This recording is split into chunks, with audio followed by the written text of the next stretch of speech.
weird random rogue injuries from barbecue and other things. This year, I'm telling you, I don't know that I've seen a year where we've had so many kitchen-related injuries. Welcome to Sass and Slapshots, a podcast for women who love hockey by women who love hockey. We're here to give listeners weekly news, game analysis, and cultural hockey conversations from the perspective of two women who found hockey later in life. There's no shame in our game, from veteran fans to rookies just discovering hockey. Everyone is welcome to learn more and encouraged to become obsessed with the best sport on the planet. Let's dive like Ben into today's episode. Hey everybody, welcome to Sass and Slapshots. We are so happy that you have joined us on your Monday. The time of this recording is Wednesday, December 10th. So if you hear anything that isn't accurate, it was accurate at the time of this recording. As of the 10th. As of the 10th. So, Sarah, why don't you go through our top 5 in the NHL right now and our top 3 in the PWHL just to kick us off? I think that we're going to try to do this every episode. Absolutely. So as of this morning, so I put these up this morning, Colorado remains in the first in the league. Whoop, whoop. Dallas is creeping up on us, though. We are now only 2 points ahead. I think we have they have a game in hand, though. So I think we're 1 game behind them. The Capitals come in 3rd. Anaheim is in 4th, and the Hurricanes are in 5th in the league. So fun teams coming up, and some non-surprising ones. So that's right. Right. The Ducks are still holding on. Yeah. You expect kind of Dallas, Colorado Hurricanes, but then to have the Capitals and Anaheim up there is pretty cool. Yeah, love it. So on PWHL, we have in the lead Boston Fleet. They are so fun to watch. The Victoire comes in 2nd, and the Scepters are in 3rd. So yeah, I have been watching as much PWHL as the Colorado schedule will allow. Right. Yeah. God, the Boston Fleet are so fun to watch. I mean, fun to watch. Frankel, actually, just across the PWHL, the goalies are in freaking sane. They really are. Some of these saves I've been seeing, like highlight reels, I'm like, oh my gosh. I mean, like Smash, Desbiens, Frankel, I think Schroeder is if I'm not mistaken, a goaltender. But wow. Just so fun to watch. We also have the rivalry series, which is women's hockey, Canada versus USA. It's kind of like the Olympic preseason, to be honest. The first couple of games, Canada was awful. It was really, really sad. And it was like before the PWHL season debut. And they were using lineups that they wouldn't normally use. But on the USA side, Taylor Heisey and I think her name was Abby or Gabby. I cannot remember to save my life. But those two, holy shit, they cleaned up. And I believe that the Abby/Gabby player is still in university. So the USA players were kind of using college players to fill out their lineup. But anyway, that is resuming. That is happening. Well, at the time of this recording, it's happening tonight. But so I just read that it enters its 6th season, and I didn't even know about it. So I'm really excited to watch because that's cool. I didn't know about it, and I didn't know that they were using university players. So yeah, it's going to be a lot of fun. It's Canada versus USA is always great, right? But it is kind of like a peek into what the Olympics are going to look like. And I think that now that all of the players have had time on the ice, I think it'll look a lot different. So yeah, definitely check that out. It'll be a super fun prelude to the Olympic Games, which are approximately 58 days away. But with that, we're into the season. We're in it now. And of course, we have some injury reports, some from hockey, some not from hockey. It's very interesting. What do we got? So injury report is Hellebuck is still out, but we do have a reporting of him being on ice and skating, just not in practice. Right. So that's good news for the Jets. Sagan is out indefinitely. Some say season, but I've seen some say possibly coming back late season. So no confirmed either way. So, but indefinitely right now with an ACL injury. So ACL injuries are so hardcore. Ugh. Yeah. some people immediately were like out for the season, but then there are a couple people like he might make it towards the end. And I'm like, I'm not going to say anything. You never know with injuries. You can have setbacks. Right. Anything can happen. So as of right now, Sagan is out for a while with an ACL injury. Malkin, that was big news as of I think yesterday. Forgive me if I'm wrong, but Malkin is out with an upper body injury for the Penguins. Ooh. So that was reported, and so yeah, one. We will talk about the game that happened last night between the first game of the Preds versus Avalanche, I guess not series, but matchups that this season. They have one today, or they had one yesterday, and then they have one on Saturday. Yeah, Saturday, and that's the only 2 times they're seeing each other this season, right? And that game was a game. We have a lot to talk about on that one. But did you hear anything about Wedgie's injury? Is he good? So far, I have not seen an injury report. So good news. That's good news. I think him automatically like taking the next penalty shot, or not penalty shot, I'm sorry, the shootout shot, kind of gave me he was just kind of that startled moment of what happened. Because that never happens in a shootout generally. No. Yeah, no. You don't see players just ramming into the goalie. Right. So. And I will say, when it happened, I was going to somehow teleport to that arena and kick Forsberg's ass. But I kind of momentarily forgot that they were teammates like pretty recently. And Forsberg was like, oh my God, like, yeah, he was very concerned. When I was watching it, he was like leaning over Wedgwood, like, oh my gosh, like they're seriously concerned. Yeah. So I was trying to give him some grace on that because he didn't just skate off. It wasn't intentional. He stayed with Wedgie and made sure he was okay. So I have to give him some grace. And what about the weird random rogue injuries from barbecue and other things? This year, I'm telling you, I don't know that I've seen a year where we've had so many kitchen related injuries. What is happening, friends? And I'm almost over here like, you have millions of dollars, like maybe get a chef.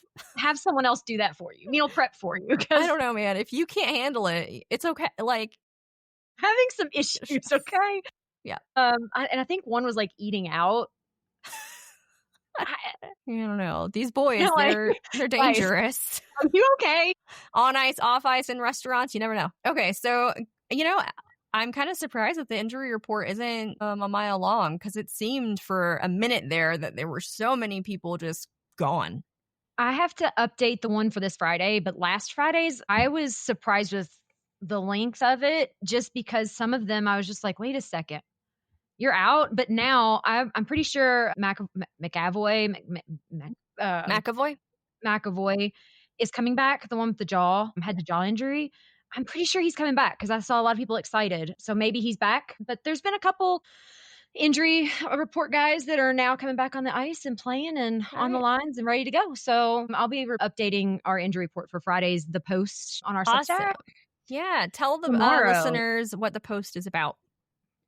So The Post is our newsletter, and it has news from the PWHL, NHL. It has upcoming game schedules, player profiles. It also has the injury report and book recommendations. It has a lot of stuff. So I think this week we're kind of going into some stuff that happened with PWHL Situation Room, which is pretty cool. Mm-hmm.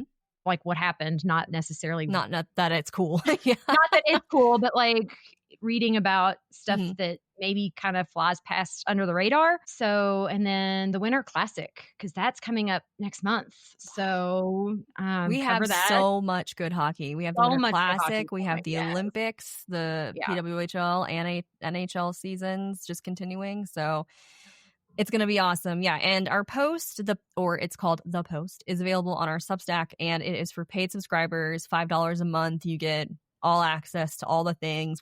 Sarah really spearheads The Post. She puts a lot of effort and time into it. So if you are interested in that, just click the link in our show notes. Yeah, it's been fun because I did newspaper in high school. So going back to that old, like, okay, I need sources and I need pictures and what's the layout doing and how are we, and that's been an interesting throwback to when I was very young. Yeah. I think of course, the first template is the longest. It took us forever, or it took both of us a long time to like fix it and just get it just right. But once you do, it's kind of like plug and play. So but we're giving you the latest and the greatest in hockey, trying to just keep you updated. And also in the post is a hockey 101. But we're going to do a hockey 101 on the podcast as well.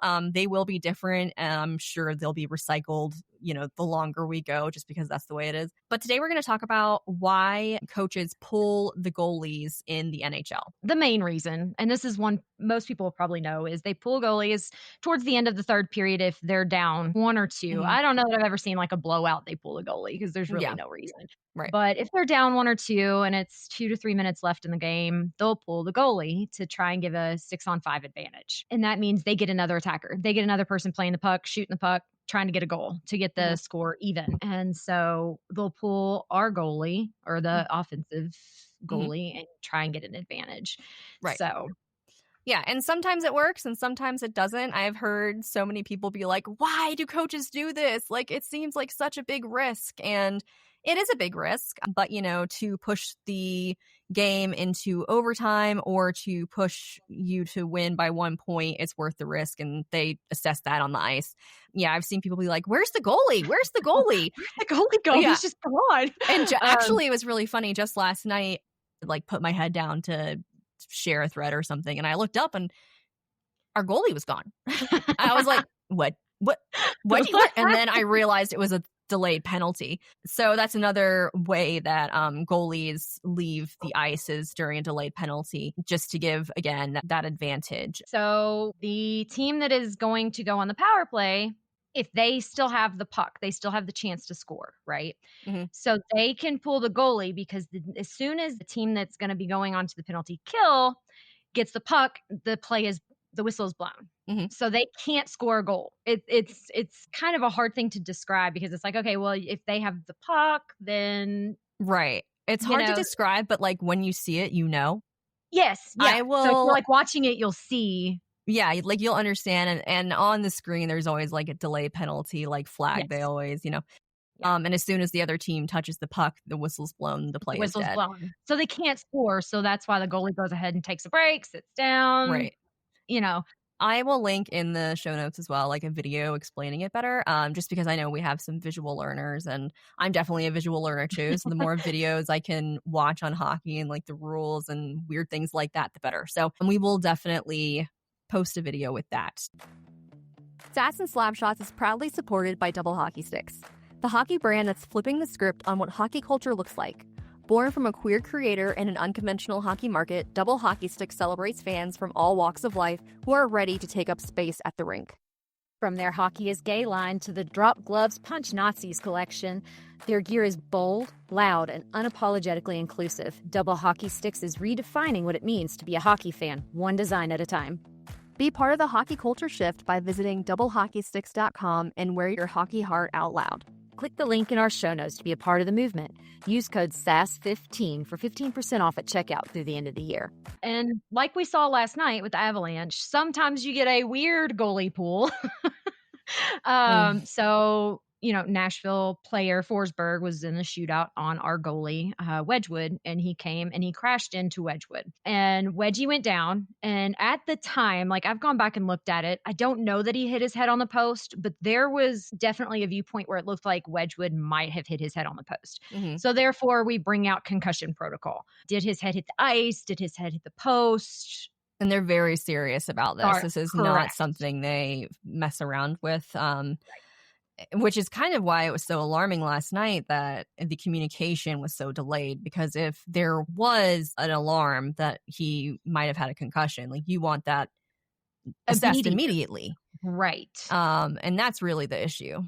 Right. Yeah. The fact that they waited until he had already taken another penalty, or not, I keep saying penalty shot, another shootout shot. Right. I'm like, maybe we should have called this right when he got injured and not after, but yeah, there was definitely a breakdown in communication, and I'm sure that the NHL is assessing that and very angry about that, as they should be, to be honest. Right. Because it's not just it's not just the goals. It's not just, the game. It's this player's the rest of his life. Right. Well, that's a human, like it's not just a player on the ice. That's a human who has a wife and kids, and you want to make sure that their health and safety is above and beyond the first priority. Not, are we going to win this game, but is this human okay? Right. So I'm not mad that they pulled him. No. I'm mad that it happened 2 minutes after the injury and not immediately after it happened. Right. And at the same time, I heard another argument. I think it was Johnny Michael Lyles, who's he's a former Avalanche player, Olympian, and he's on our broadcasting team on altitude for the Avalanche. He was saying, pulling Wedgwood and putting in Blackwood, is just as much a risk for injury, because Blackwood was, cold for 80 minutes, so was not expecting to just go out. Yeah. Right. Even though it was his birthday. But yeah, it was just a very odd, and everybody was kind of stumped, this has never happened before. What's going on? I want to say a shootout is when you go into overtime, you're tied during regulation, and then you go into overtime, which lasts for 5 minutes. And if you don't score in overtime, you go to a shootout, just in case people don't know that. Right. Okay. So that, I think, sums up our segments. We're going to try to do something like that every podcast episode. We're still trying to find our format, our groove, kind of working with it. We're new. Yeah. So, it might change a little bit, but I would like to keep those things. And now we want to give a shout out to one of our paid subscribers. We have decided that we're going to call our fans the Sasquatches, because it goes back to Colorado roots, Sass and Slapshots, Sasquatch. I don't know. We're weird. It works. So we would like to thank Aaron Meadows for supporting us. You are such a great Sasquatch, and we really appreciate you feeling that we are good enough to give your money to. That is fantastic. It's a huge support. We appreciate it. Yeah. As everybody knows, this costs money. Podcasting costs money. Creating content costs money. The games cost money. All of this costs money. And Sarah and I are trying to build up our base so that we're not paying out of pocket for everything, which is fine in the beginning. But eventually we would love to, have enough support to do this full time. And Aaron, you are one of the people that's making that possible. So thank you so much. Thank you, Aaron. All right, so today we are going to talk about one of my favorite topics, Britta Curl from the Minnesota Frost in the PWHL. And the reason I really wanted to talk about this was because I get questions all the time about why I dislike this person. And we've done a lot of research, and just today, the Atlantic article came out on Britta Curl, and it basically had every single thing that we're going to talk about today, which actually makes me feel really good, because it means we're on par with sports journalism that's happening right now, and the pulse on the trending stories. What's happening? So yay for us. So yeah, online, people are always like, the PWHL is so much better. Fuck the NHL, women's sports. And listen, I am all about women's sports. But I also like to take critical looks at both leagues, because both leagues are problematic, whether you like it or not. And I think we discussed that, or you wrote an article about that. One of our first articles was about the owner of the PWHL and some of the ties that he has. So, not every league, and even across sports, is perfect. No. I mean, sports is just a reflection of what's going on in current society. And it's our job to call it out, to recognize it, and to try to fix these systemic issues. And I think Britta Curl's continued employment by the PWHL is a really great example of that. To be honest, this is my first year really delving into the PWHL. I have been an NHL fan for years now, but watching more women's sports, being more aware. So when you brought her up, I had no clue who you were talking about. Because again, like you said, when you had your inaugural, it wasn't player specific. It was more, I'm going to enjoy watching. And so, I haven't even picked the team because I'm still holding out for a Denver team. So to me, it's just watching and enjoying. And then you're like, wait, we need to do a podcast about this. And I was like, about what? Like I was ignorant, and that's on me because I definitely was just like, women's hockey, this is amazing. Well, no, like that's why we're doing this podcast, right? Is to just learn more together. And I think this is part of that process, is like learning about the bad eggs, really. It was definitely delving into it. It was definitely like, oh, okay. Yeah. You know, it was one of those eye-opening moments where you have to kind of step back and be like, okay, yeah, this is something deeper that needs to be looked at and talked about and brought forth, especially for our fans that do so much love the PWHL, which I know we have so many of them. In some ways, you know, what's not to love? Like it's a league that is exploding right now. The messaging is very inclusive to all genders and the LGBT community, but unfortunately, it's not perfect. So we're going to start talking about Britta Curl because I think she's a great example of how a league can put out messaging and copy and marketing, but behind the scenes keep somebody who is problematic because of their performance on the ice, because they're bringing home Walter Cups in this case. So Britta Curl was drafted in the second round, 9th overall by the Minnesota Frost. She is a forward and she has won the Walter Cup once. She was born in North Dakota in 2000, which makes me want to puke because that feels so weird to me. So long ago, right? And apparently she started playing hockey at 3, which is wild. She played for the Bismarck Blizzard, which is a prep hockey team in North Dakota, and she led them to 4 state championships. She also played 5 seasons at the University of Wisconsin. She won 3 national championships, and she was also their captain for 2 seasons, which is very rare for a Badger, apparently. There have been very few players that have been captain for multiple 2 consecutive seasons. She's a 2-time women's world champion with Team USA, and she won the women's gold at the IIHF Under-18 Women's World Championship. And she's in Olympic contention today for the Milan Cortina. Right. Okay. So there is no arguing that Curl is an incredibly talented hockey player. You know, her size on the ice and her presence on the ice are noticeable and are very effective. You know, and I've watched her for, I guess, a season and a half now-ish. Not even a season and a half, a season and 1 month. And we'll talk about her, I guess, popularity on the ice, her skating style on the ice later. But she is formidable for sure. And I can understand why any coach would want them on the team. Right. Unfortunately, you know, off the ice, very suspect. The PWHL, like I said, has a marketing tactic of inclusion of, you know, women's and girls sports, of, you know, being very LGBTQ friendly and positive. There are 36 out players in the PWHL, and to contrast that with the NHL, there are no out players in the NHL. So the marketing, the players, the makeup of them, and the fan base of the NHL and the PWHL are very different. And so this is why Curl's social media activity really ruffled feathers, and understandably. Rightfully so. Yeah.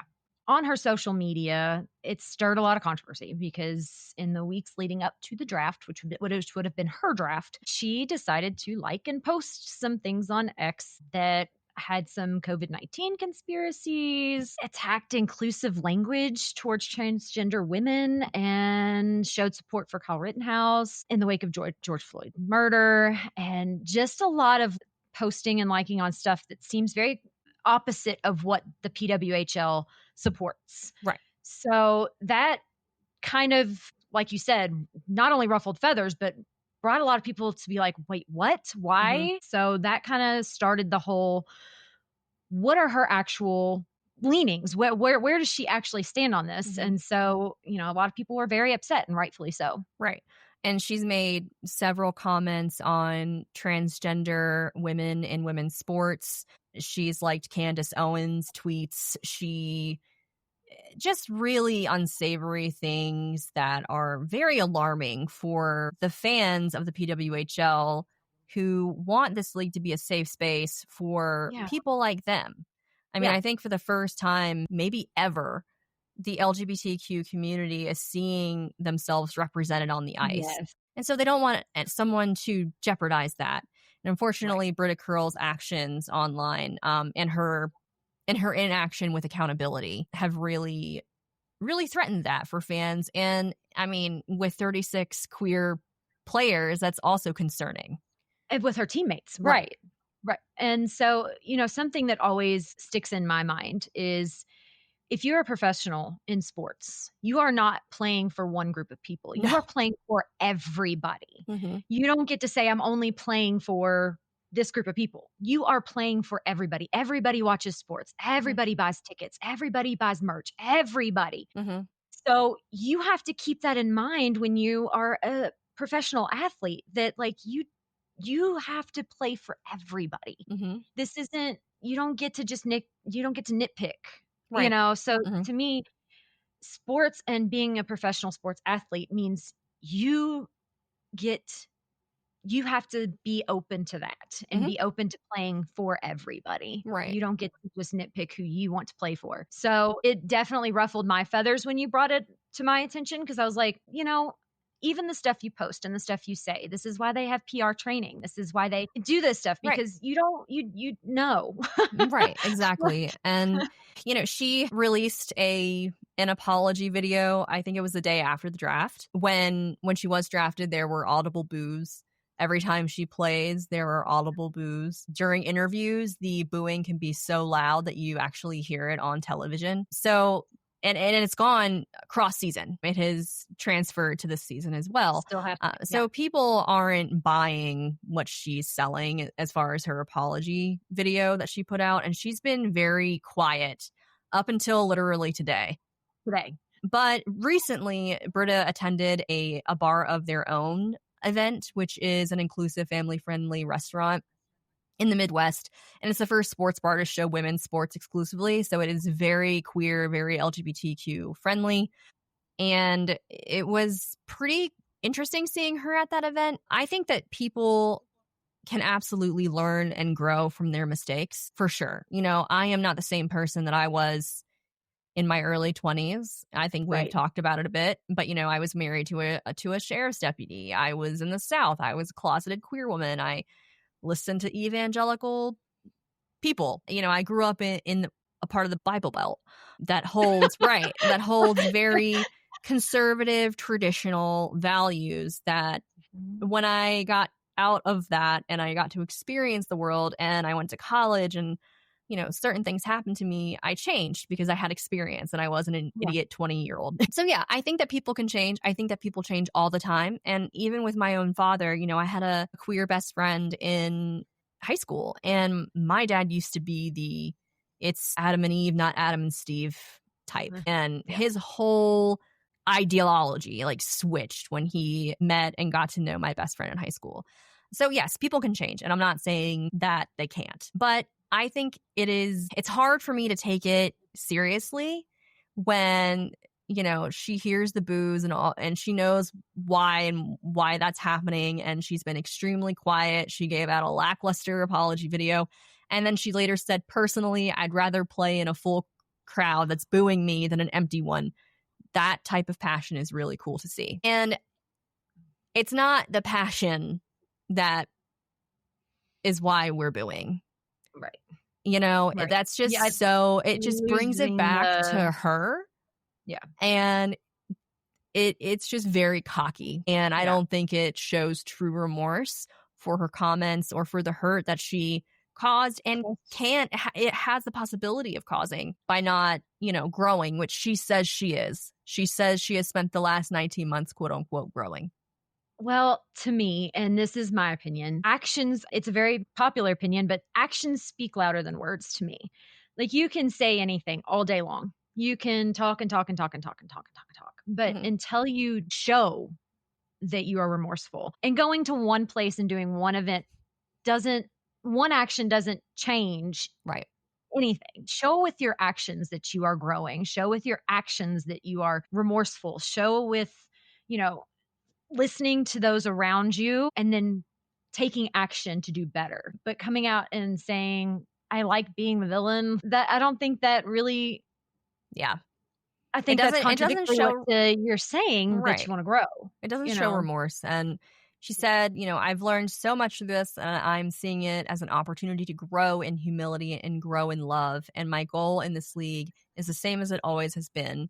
I want to make a positive impact, be a good leader, a good role model, train hard, play hard, and just give my heart to the people around me, the league, and to the sport. To those of you who may still have reservations, I hope you can extend me the grace to prove to you who I really am. I'm just so grateful to be here, to be a part of this, and thanks for your open minds, your open hearts. I really hope to see you guys next season. That was Curl last season. And she got a 2-year extension, which was, again, met with heavy criticism because Coach Ken Klee, who's a former Av, just saying, said, we did our homework on her. She's obviously a great player. We talked to coaches who said that she's a great kid, a great competitor, great in the locker room. I talked to her teammates on USA and other areas. They said she's a great teammate, coach. You'd love to have her. I just find all of this, if she wasn't a great hockey player, she'd be out in 2 seconds. Yeah. And that's where we have work to do. Right. And again, like you said, people change. I know that can happen because I've had a similar experience to yours. So, her saying, great, give me grace. I'm learning, you're like, okay, again, actions, show us you're doing that. Mm-hmm. But we still have so much work to do because that's not enough.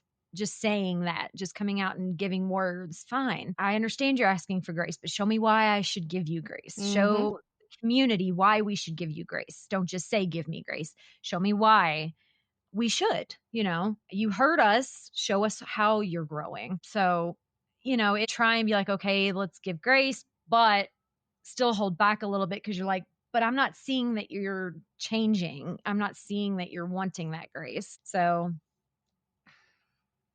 Yeah, I completely agree. It's not just talk, it's action.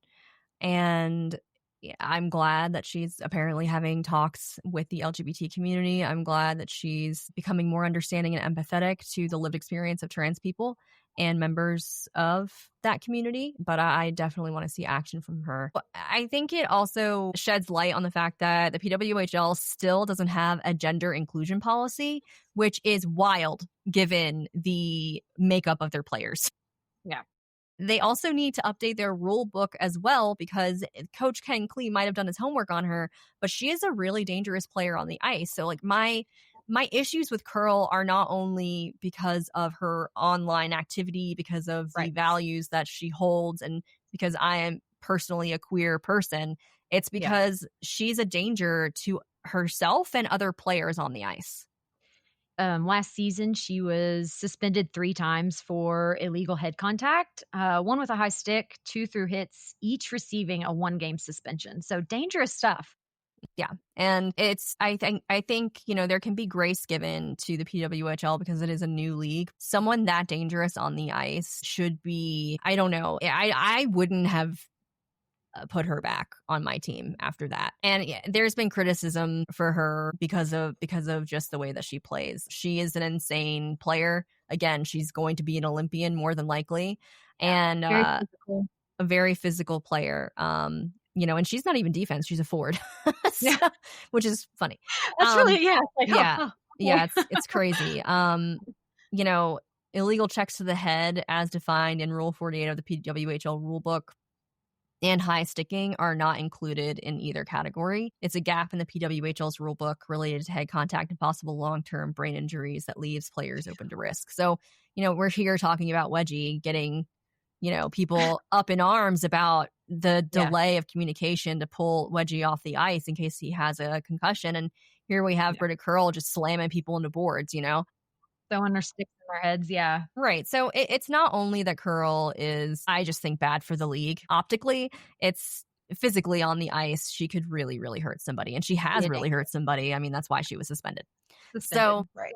Yeah, I think, when people say the PWHL is so much better than the NHL, it's like, maybe, perhaps, but, don't shame people for liking the NHL. Don't shame people for liking the PWHL. They each have their pros. They each have their cons. They're each problematic because it's an organization created by humans who are inherently Filled with problematic. humans. Yeah. Right.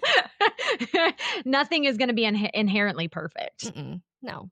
And really, it's just part of it. Right. And playing like the purity politics in sports, like this is still something that's meant to be enjoyable, you know? Yes.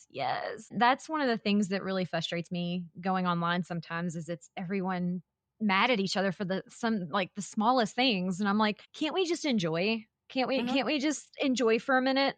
Mm-hmm. I just kind of want to watch a hockey game. And, I know you can't do that all the time. Like you've got to face the problems and you have to talk about the problems, but sometimes we also just want to enjoy the game. Mm-hmm. I think there's a fine line between doing both. And that's something we're trying to do, you know, enjoy the game, talk about the game, but also be like, okay, be aware that this is happening, be aware that this is part of it, and we're going to enjoy the game, talk to you about the game. We're also going to bring forth, hey, this is also happening. If you don't, if that for your mental health, you need to just not, then don't. But, yeah, I think it's possible to simultaneously love the NHL and hate that Carter Hart and the Canada 5 are coming back. It's 100% okay to love the PWHL and understand that the person funding the PWHL also helps fund ICE. It's nuanced, and these things need to be talked about, but I don't think you should stop watching hockey or stop enjoying the game and enjoying the silly, dumb things that these players do, or the throwing of rats and the holiday pictures that the Avalanche oh my gosh put out every year that are the retro awkward family photos. Like, there are Brent Burns has become my favorite in those, by the way. Oh my God, he's so funny. There are always going to be positives and negatives to everything that you do or anything that you're into in life, and hockey is no different. So no different. Yeah. So that's Britta Curl. People have asked me, why do you not like Britta Curl so much? And well, there you go. That's the reason. Well, and I was actually watching the last game they played, and even the announcers were like, oh, they're going after Curl. And I was just like, again, this was before you had brought forth issues, and I was just like, they don't like her. And like I had no clue why, but like you could tell the players were like just not happy, and I was just like, did she do something? And this was during the game. I don't know that it had any further reaching issues other than I think she hit someone during the game, and they the players were mad about it. It's just one of those things where I was unaware, and now it's like, oh, now I kind of can see the point of view of people who are upset. So that's Britta Curl. Like I said, I think that people can change. I do think people can change, but I also think that people can be putting on a mask to, maintain their position in the highest women's hockey league in the country. So, I do think show us. Yeah. I do think that it's my personal opinion that she hasn't changed. I think that she still holds all of those values to her heart. I think you don't like things like that, post things like that, and have those opinions on transgender athletes like that unless you really mean them. And that's my personal opinion. So I will be happy when she leaves the PWHL. And, I am not happy that she is going to be on the Olympic team. Yeah. And again, actions speak louder than words. So if you want the community to give you grace, show us why we should. Boom. Mic drop. That's it. Show us why we should. Yeah. And that's good. That goes for any player. Like, show us with your actions that you deserve our support and our money and our attention, and show us that you're, you're worthy of being there. Yeah, we spend a lot of money, and we buy jerseys, and we buy tickets and all of that. So, don't give us words, give us actions. All right. And on that note, that was Sass and Slapshots on Britta Curl. Please support us by subscribing to this podcast, subscribing to our Substack, following us on all the socials, and doing all the things. We talk hockey all day long, all day night, 24/7, 365. So we will see you next week. Thanks for listening to this week's episode of Sass and Slapshots. If you're craving more hockey content from us before next week's drop, have no fear. We're two chronically online hockey nerds. Check out our Substack, social media channels, and support links below. If you're interested in sponsorship or collaboration, feel free to reach out at sassinslapshots.com. Special shout out to our editor, Joe Bogomil, and our graphic designer, Corey Tyler. We appreciate all of the support and can't wait to chat with you next week. Bye. Bye.